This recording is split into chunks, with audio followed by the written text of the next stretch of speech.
Hello and welcome to Vision Institute. I welcome you all to our YouTube channel. मैं हूं पल्लवी और आप देख रहे हैं daily dose of vocabulary with the Hindu editorials. So, like every day, I'm again here with top 10 vocabulary words which are extracted from the Hindu editorials every day. उसके साथ साथ आप लोगों को मिलने वाला है 3 idiomatic expressions which are important from the perspective of your examinations. So without any further delay, let us start our day with a motivation. तो हर रोज़ हम अपनी क्लास को एक मोटिवेशन के साथ स्टार्ट करते हैं। आज भी हमारे क्लास को एक मोटिवेशन के साथ ही स्टार्ट करेंगे। Let us see what is our motivation for today. For today the motivational line is, तो जिससे हम लोगों को थोड़ा मोटिवेट होना है सुबह सुबह। A very good morning to you all. Right, so सुबह सुबह जिससे हम लोगों को मोटिवेट होना है। And I also want to get motivated and I also want to motivate you all. मैं खुद भी मोटिवेट होना चाहती हूँ और आप सबको भी मोटिवेट करना चाहती हूँ। And you must get a push, okay, you must get a push. We every one of us must get a push in the early morning to study and to go ahead in life. So what is our motivation for today? If you are searching for that person who will change your life, take a look in the mirror. So if you are searching for that person, इसका meaning क्या है हिंदी में समझ लेते हैं। अगर आप उस इंसान को ढूंढ रहे हैं who will change your life, जो आपकी लाइफ बदलने वाला है, जो आपकी लाइफ बदल सकता है या आपकी लाइफ वो बदल सकता है, अगर आप ऐसे कोई इंसान को ढूंढ रहे हैं तो मिरर में देखिए, आईना में देखिए। आपको खुद को ही आप देखेंगे आईना में, खुद को ही आपको देखने को मिलेगा। सो what is the meaning of this in Hindi? Hindi में इसका मीनिंग फिर क्या हुआ? वो इंसान जो आपकी ज़िंदगी बदल सकता है, वो इंसान जो आपके लिए कुछ कर सकता है, जो इंसान आपको सक्सेस की तरफ ले जा सकता है, वो सिर्फ आप है। Okay, so if you are searching for that person, अगर आप ढूंढ रहे हैं कि ऐसा कोई इंसान आ जाएगा जो मेरी लाइफ बदल देगा या फिर कोई जो मुझे सक्सेस की तरफ ले जाएगा, तो ऐसा कोई नहीं आने वाला।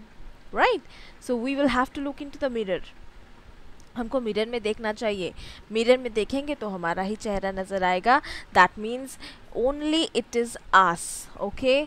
सिर्फ आप ही है जो अपनी ज़िंदगी बदल सकते हैं, जो आप सक्सेस की तरफ आप ही खुद को ले जा ले जा सकते हैं।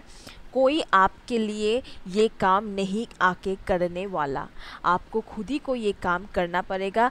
You will have to take yourself towards success, towards you will have, if there is someone in your life who can change your life, then that is only you. Okay, so with this motivation for today, let us start our session.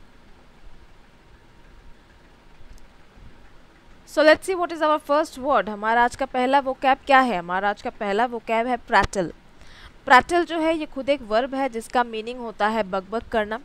In English you can say talk at length in a foolish or inconsequential way. तो बहुत ज़्यादा बात करना इन a foolish manner, मतलब जिसका कोई meaning ही नहीं निकलता, जिसका मतलब ही नहीं है। Inconsequential way, okay, there is no consequence of that. जो बात बोल रहे हैं उसका कोई कॉन्सिक्वेंसेस नहीं है। Okay, so that kind of manner of talking is called prattle. Okay, synonyms इसके हो सकते हैं चैटर या फिर बैबल या फिर प्रेट या फिर रैम्बल, ये सारे इसके सिनोनिम्स हो सकते हैं। एंटोनिम्स इसके हो सकते हैं क्वाइट या फिर साइलेंस या फिर इनंसिएट या फिर articulate. Okay, so how to use prattle in a sentence? To make others envious, Reena likes to prattle on about her great job. बाकियों को थोड़ा जेलस फील कराने के लिए रीना क्या करती है, अपने जॉब के बारे में हमेशा बकबक करती रहती है। Okay, always she is praising her great job. Okay, what is our second word? हमारा सेकेंड वोकैब क्या है? हमारा सेकेंड वर्ड है, राइट, हमारा सेकेंड वर्ड है ट्रोव। ट्रोव खुद एक नाउन है जिसका मीनिंग होता है कोश, और यू कैन से अ स्टोर ऑफ वैल्यूएबल और डिलाइटफुल थिंग्स। ओके, तो बहुत इम्पॉर्टेंट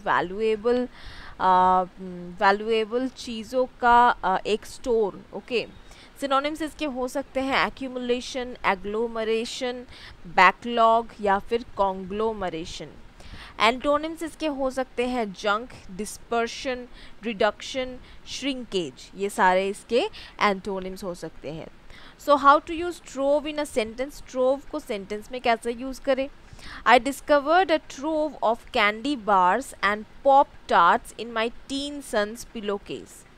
तो मेरे बेटे का जो पिलो केस है, मतलब पिलो का cover, that is called pillow case, उसके पिलो केस में I discovered a trove of, मतलब स्टोर ऑफ, मतलब बहुत सारा, ट्रोव ऑफ कैंडी बार्स मतलब टॉफ़ी, और you can say pop tarts, okay, all these are toffees and candies, okay. So बहुत सारा टॉफ़ीज़ एंड कैंडीज़ मुझे मेरे सन के पिलो केस के अंदर मिला। So that is called a trove of candy bars, right. Next is palliate. Palliate is a verb जिसका meaning होता है कम करना। In English you can say make a disease or its symptoms less severe without removing the cause, मतलब किसी disease के जो symptoms है वो उसको कम करना, ओके, सिम्टम्स को कम करना without removing the cause. Cause को तो हम हटा नहीं सकते लेकिन सिम्टम्स को रिमूव कर सकते हैं, ओके। सिनोनिम्स इसके हो सकते हैं एलिविएट, रिलीव, सूद, एसुएज, ओके, ये सारे सिनोनिम्स हो सकते हैं। एंटोनिम्स हो सकते हैं heighten, intensify, aggravate, exacerbate, okay, these can be the synonyms. इसको सेंटेंस में कैसे यूज़ करें पैलिएट को? This medicine should palliate your cough at least a little, okay. तो ये मेडिसिन तुम्हारे कफ को, तो तुमको खांसी हुआ है, तुम्हारे कफ को एटलीस्ट लिटिल तुमको पैलिएट करेगा, मतलब कम करेगा, तो तुम्हारे खांसी को ये मेडिसिन थोड़ा बहुत कम करेगा, okay. Next is, so we have our first idiom for today. हमारा आज का पहला ईडियम हम लोग करेंगे। सो अगेन हम लोग लास्ट वीक भी हम लोग फूड ईडियम्स कर रहे थे। This week also we are doing food idioms, okay guys, इस वीक भी हम लोग फूड ईडियम्स ही करने वाले हैं। So what is our first idiom for today? It's butter someone up. So butter someone up, तो किसी को बटर मक्खन लगाना, ये तो बहुत इजी ईडियम है, ये सभी हम लोग डिस्कस करते रहते हैं, यूज़ करते रहते हैं, ओके। तो किसी को बटर लगाना या मक्खन लगाने का मीनिंग होता है बटर समवन अप। तो इसको यूज़ कैसे करें सेंटेंस में, यही इंपॉर्टेंट चीज़ है, कैसे यूज़ करेंगे देख लेते हैं। You had better butter me up if you want a raise in salary. तो तुम मुझे थोड़ा मक्खन लगाओ, अगर तुमको सैलरी थोड़ा बढ़ाना है अपना, तो तुम मुझे थोड़ा मक्खन लगाओ। You had better butter me up if you want a raise in salary. अगर तुमको सैलरी में रेज चाहिए, अगर तुमको सैलरी राइज कराना है, तो तुम मुझे थोड़ा बटर लगाओ, right. What is our next vocab? Our next vocab repine.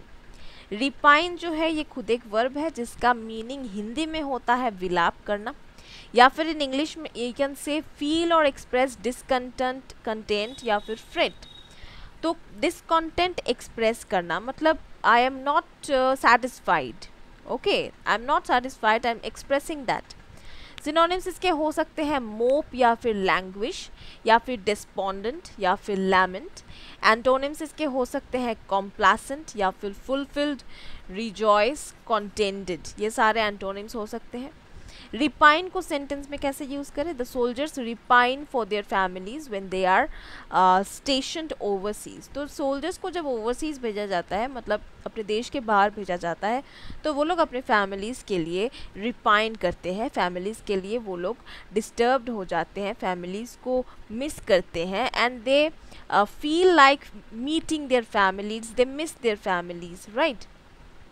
दे उन लोगों को, मतलब फैमिलीज़ के नहीं होने से दे लैमेंट, मतलब उनका मन खराब होता है। Next is protein. प्रोटीन जो है ये खुद एक एडजेक्टिव है जिसका मीनिंग होता है रूपांतर पीय। इन इंग्लिश यू कैन से टेंडिंग और एबल टू चेंज फ्रीक्वेंटली और इजीली। तो ऐसा कोई चीज़ जो फ्रीक्वेंटली चेंज होता है या फिर इजीली चेंज होता है, ऐसा कुछ, that is called protein.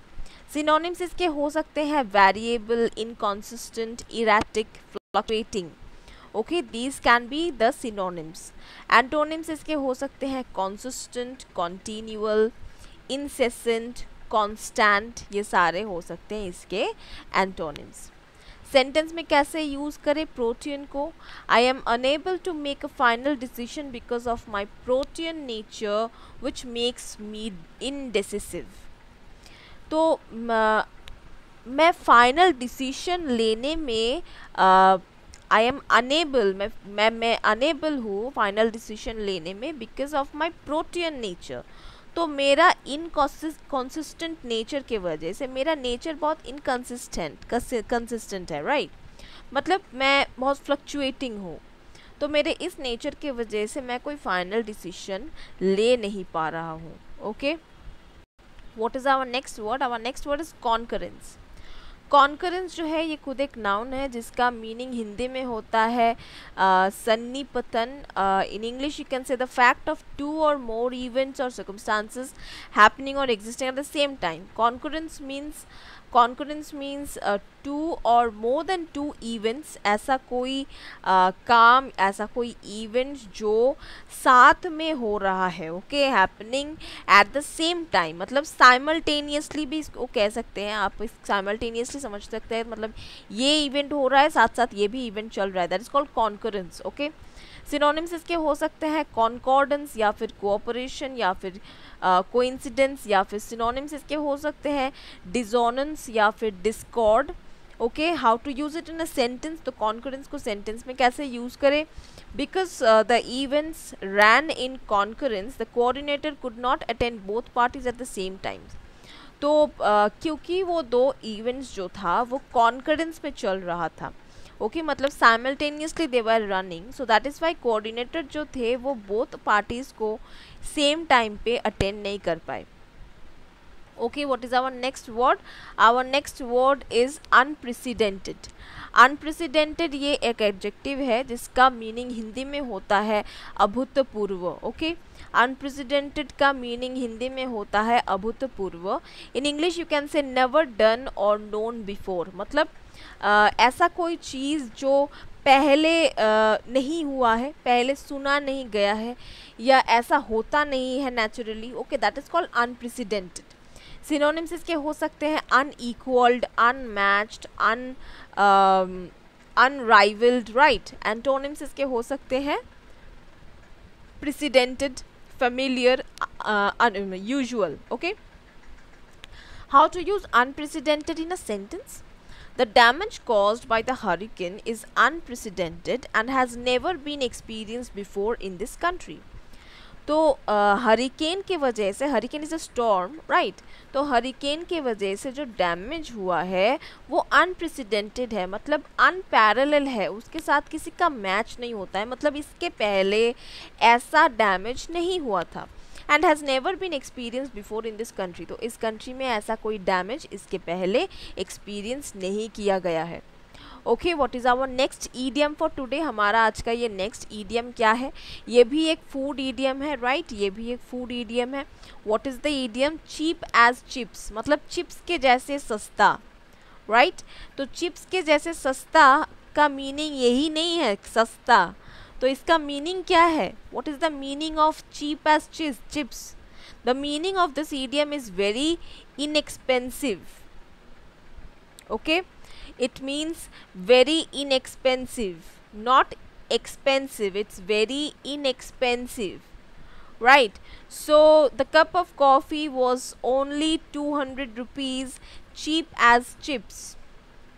Okay, so rather for me 200 rupees coffee is too much. Okay, for me 200 rupees coffee is too much. If you can say that you want to have a 50 rupees coffee, then it's okay for me, otherwise 200 rupees coffee is too much for me. Okay, so if it is 50 rupees, then I can call it inexpensive. Rather, if it's 200 rupees, I will call it expensive. Okay, for me 200 rupees coffee is too much. Now the cup of coffee was only 50 rupees, then you can call it as cheap as chips. मतलब तब आप इसको सस्ता बोल सकते हो, तब इस idiom को आप अप्लाई कर सकते हो कि कॉफ़ी, एक कप कॉफ़ी का दाम 50 रुपीज़ है, इट्स चीप एज चिप्स, मतलब चिप्स के जैसे सस्ता है coffee. Okay, you can say that's very inexpensive. Right, but if it's 200 then तो ईडियम आप गलत इस्तेमाल करोगे मेरे ख्याल से। आप बोल सकते हो 200 रुपये कॉफ़ी आपके लिए सस्ता होगा, that you can say cheap as chips for 200 rupees coffee, but I can say that, right. What is the next vocab? Let's see. Culmination. Culmination is itself a noun which is in Hindi, जिसका हिंदी में इसका meaning होता है पराकोटी. Okay, I don't know the meaning in Hindi, right?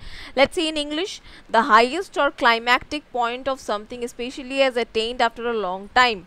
तो बहुत दिनों बाद ऐसा एक highest climactic point of something, you can से क्लाइमैक्स, राइट। तो ऐसे सिनेमा में क्लाइमैक्स होता है, मतलब एक्चुअली जो बहुत दिनों से चल रहा है उसका एक रिजल्ट आना, फाइनली उसका एक रिजल्ट आना, that is called culmination. Okay, तो एक प्रोसेस चल रहा था बहुत दिनों से, उसका फाइनली एक रिजल्ट आया है, चाहे नेगेटिव आए या चाहे पॉजिटिव आए वो बात का बात है, लेकिन एटलीस्ट फाइनली कोई एंड रिजल्ट आया है, that is called culmination. Synonyms इसके हो सकते हैं क्लाइमैक्स, पिनाकल, पीक, ये सारे सिनोनिम्स हो सकते हैं। एंटोनिम्स हो सकते हैं नादिर, बेस, बॉटम, ये सारे एंटोनिम्स हो सकते हैं। So how to use culmination in a sentence? Their arrest was the culmination of an operation in which 120 other people were detained. तो उनके arrest, their arrest was the culmination of an operation. तो एक operation चल रहा था, maybe a secret operation was going on, एक secret operation चल रहा था, उसका कल्मिनेशन मतलब उसका रिजल्ट था अरेस्ट। फाइनली अरेस्ट किया गया उन लोगों को, दैट इज द कल्मिनेशन और that is the result of an operation in which 120 other people were detain. उसमें 120 लोगों को डिटेन किया गया था एंड दैट इज उस ऑपरेशन का एंड रिजल्ट हुआ था arrest. Okay, what is our next vocab? Our next vocab is stable. Stable एक एडजेक्टिव है जिसका हिंदी में मीनिंग होता है स्थिर, तो ये हम लोगों को पता है, stable is a very common word. इसका मीनिंग होता है not likely to give way or overturn, firmly fixed. Okay, firmly fixed मतलब ये स्टेबल है, इसको आप इधर उधर नहीं कर सकते। सिनोनिम्स इसके हो सकते हैं स्टेडी, सिक्योर, फिक्स्ड, ये सारे सिनोनिम्स हो सकते हैं। एंटोनिम्स इसके हो सकते हैं अनस्टेबल, अनबैलेंस्ड, रिकेटी। ओके, तो स्टेबल को कैसे सेंटेंस में यूज़ करें? Markets are flourishing and prices are stable. तो मार्केट्स फ्लरिश हो रहे हैं लेकिन प्राइजेस स्टेबल है। ओके, मार्केट्स बढ़ रहे हैं लेकिन प्राइस स्टेबल है, so this is a very good sign. Price बढ़ा नहीं है और प्राइस में कोई कम या ज़्यादा नहीं हुआ है, प्राइस स्टेबल है, मतलब प्राइस कंसिस्टेंट है, प्राइस जो था वही है। Number 10, today's last vocab is bifurcation. Bifurcation ये खुद एक नाउन है जिसका मीनिंग हिंदी में आप कह सकते हैं विभाजन, विभाजन कह सकते हैं। इन English you can say the division of something into branches और पार्ट्स। तो किसी चीज़ को ब्रांचेस में डिवाइड करना या फिर पार्ट्स में डिवाइड करना, इसका मीनिंग होता है विभाजन। सिनोनिम्स इसके हो सकते हैं प्रोंग्ड या फिर डाइवर्ज या फिर बाइसेक्ट। एंटोनिम्स इसके हो सकते हैं एडजॉइन या फिर अटैच या फिर add. Okay, so how to use bifurcation in a sentence? As the rivers creep farther down the delta, they become more and more sluggish and their bifurcations more complicated. तो जब भी एक river father down the delta, तब delta की तरफ जाती है, जब एक रिवर नदी डेल्टा की तरफ जाती है, they become more and more sluggish, तो वो नदी जो है वो ज़्यादा स्लगिश हो जाती है। एंड देयर बाइफर्केशंस मतलब वो जब पार्ट्स में डिवाइड हो जाती है, व्हेन उसके जब नदी जब डिवाइड हो जाती है, व्हेन इट डिवाइड्स, तो वो बहुत पार्ट्स में डिवाइड हो जाती है, right. So those are its parts, okay, of the rivers. So bifurcation जब रिवर्स में हो जाता है, then it becomes more complicated. Okay, okay, what is our next, what is our last idiom for today? आज का last idiom, ये भी एक फूड ईडियम है, राइट, ये भी एक फूड ईडियम है। What is the last idiom for today? Cook the books, right. It's a very strange idiom, rather I should say. Okay, cook the books मतलब क्या बुक्स को कुक करोगे आप, क्या अपने बुक्स को आप खाना पकाओगे बुक्स को लेकर? नहीं। सो कुक द बुक्स का मीनिंग क्या होता है? कुक द बुक्स का मीनिंग होता है डिसऑनेस्ट अकाउंटिंग। ओके, सो डिसऑनेस्ट अकाउंटिंग मतलब आपके अकाउंट्स में कोई घपला है। ओके, अकाउंट्स आपका ठीक ठाक मेंटेन नहीं है, अकाउंट्स में कुछ प्रॉब्लम है, there is something illegal in your accounts. तो अकाउंट्स में ऐसा कुछ है जो इलीगल है, राइट? तो आपने टैक्स ठीक ठाक दिया नहीं है, आपने ठीक ठाक अकाउंट्स को मेंटेन नहीं किया। Okay, that is called dishonest accounting.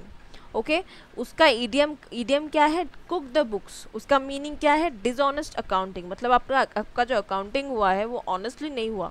Okay, सो इसको डिसऑनेस्ट अकाउंटिंग या फिर कुक द बुक्स को, इस ईडियम को सेंटेंस में कैसे अप्लाई करें? Let's cook the books and let's cook the books so we can avoid paying higher taxes. तो चलो डिसऑनेस्ट अकाउंटिंग करते हैं, थोड़ा घपला तो करना पड़ेगा अकाउंटिंग में, ताकि हम लोग हाई टैक्स पे करना अवॉइड कर सके। हमको हाई टैक्स नहीं पे करना है, हमको ज़्यादा टैक्स नहीं पे करना है, तो क्या करना पड़ेगा? अकाउंट्स में घपला करना पड़ेगा, अकाउंट्स में इधर उधर करना पड़ेगा। अगर पूरा क्लियर अकाउंट्स रहेगा, लीगल अकाउंट्स मेंटेन्ड रहेगा, तो आपको टैक्स जो है वो जो रेट पर है वो पे करना पड़ेगा। अगर आप सोचोगे कि मैं जो रेट पर टैक्स है मैं उतना टैक्स नहीं दूंगी, तो आपको अकाउंट्स में घपला करना पड़ेगा, right? So that is when you are doing dishonest accounting. Okay, so this is called cook the books. I hope it's clear to you. So guys, this was all about today's vocabulary session. आज के लिए इतना ही, and meet you in the next day. I hope you like the video and keep following our videos regularly हमारे videos को follow करते रहिए, देखते रहिए, like करते रहिए, share it with your friends and relatives, and जिन लोगों को ये ज़रूरत है, वो vocabs के sessions का ज़रूरत है, जो लोग कोई कम्पिटिटिव एग्ज़ाम के लिए प्रिपेयर कर रहे हैं या फिर गवर्नमेंट एग्ज़ाम के लिए प्रिपेयर कर रहे हैं, उन लोगों का भी भला हो जाएगा। उन लोगों से भी सेशंस को शेयर कीजिए, हमारे वीडियोस को शेयर कीजिए।